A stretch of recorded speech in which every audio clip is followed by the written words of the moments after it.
بسم اللہ الرحمن الرحیم۔ السلام علیکم۔ حضرت علی رضی اللہ تعالیٰ عنہ کی خدمت میں ایک شخص حاضر ہوا اور پوچھنے لگا کہ اے امام علی، قبر میں انسان کی پہلی رات کیسے گزرتی ہے؟ تو حضرت علی رضی اللہ تعالیٰ عنہ نے فرمایا کہ میں نے اللہ کے رسول سے سنا کہ انسان کی سب سے مشکل رات قبر کی پہلی رات ہوتی ہے، جب دوسرے انسان، اس کے دوست، عزیز و اکرام، رشتہ دار اسے دفنا کر چھوڑ کر چلے جاتے ہیں تو وہ انسان روتا ہے۔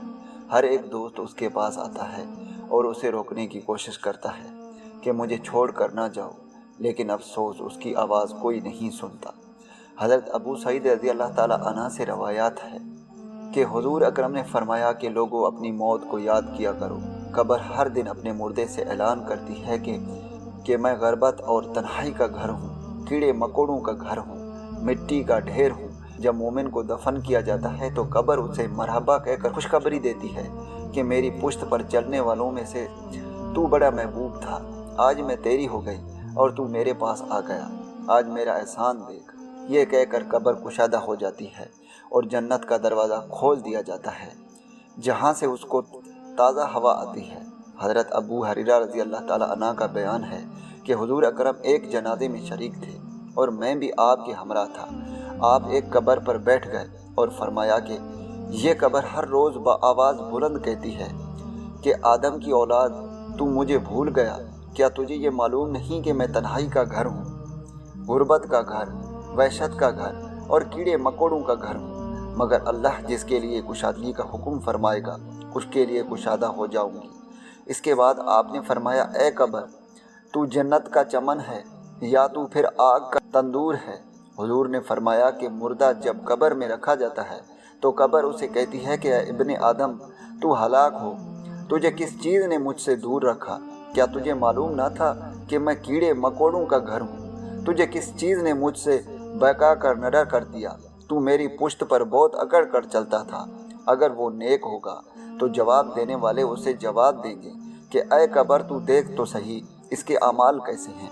یہ اچھائی اختیار کرتا تھا اور برائی سے دور رہتا تھا۔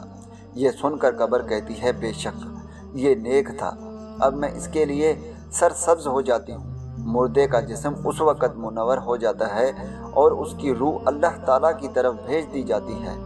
حضرت عبداللہ بن رضی اللہ عنہ سے روایت ہے کہ حضور اکرم نے فرمایا کہ مردہ قبر میں پچتا ہے اور ان لوگوں کے گھروں کی آواز بھی سنتا ہے جو اس کے ساتھ جنازے میں گئے ہوں۔ مردے سے اس کی قبر کہتی ہے کہ اے ابن آدم، تیری ہلاکت ہو، تو نے میری تنگی، بدبو اور کیڑے مکوڑوں کا خوف نہیں کیا، اس لیے تو نے ان چیزوں سے بچنے کی تیاری نہ کی۔ بدعمال مردے سے قبر کہتی ہے کہ تو نے میری تاریکی، میری وحشت، میری تنہائی اور تنگی، میرا غم تجھے یاد نہیں رہا۔